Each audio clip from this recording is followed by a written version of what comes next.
Ожившая старина. На фестивале-конкурсе «Чувашский национальный костюм. Культурное наследие», который в эти дни проходит в столице республики, показали, как одевались в прошлые века наши предки.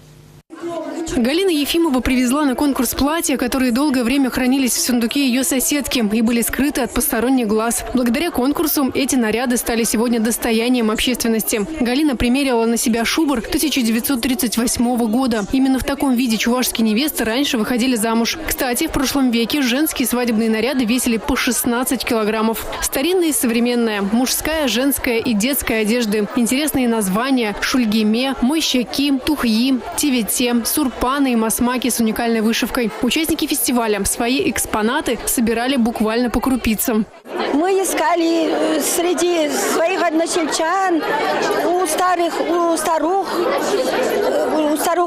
деревни, спрашивали, кто, у кого, что было.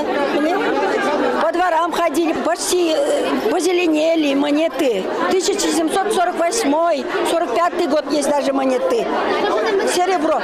Кроме платьев, головных уборов, кто-то нашел в бабушкином сундуке и специальное полотно, приспособление для ношения грудных детей. То, что сейчас современные мамочки называют слингом. 90-летняя бабушка мне научила, показала, что это ребенка таскать, маленьких грудничковых детей грудничковых. Вот это сюда детей клали и таскали сверху, завязывали.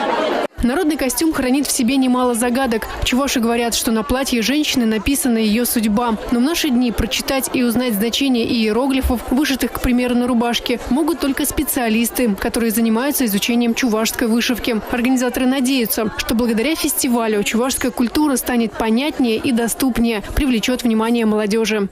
Праздник чувашского костюма мы проводим первый раз, но обратите внимание, он удался, очень удался, и нам это очень нравится. Поднялись все районы, так можно сказать. Главная же цель нашего конкурса, значит, показать молодому поколению старинные, сохранившиеся изделия.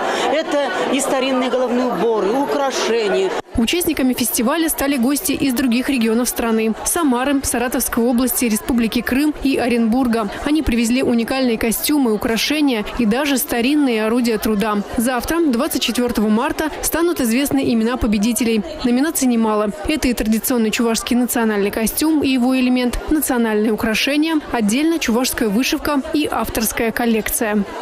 Галина Титарчук, Расиль Мухаметов, Республика.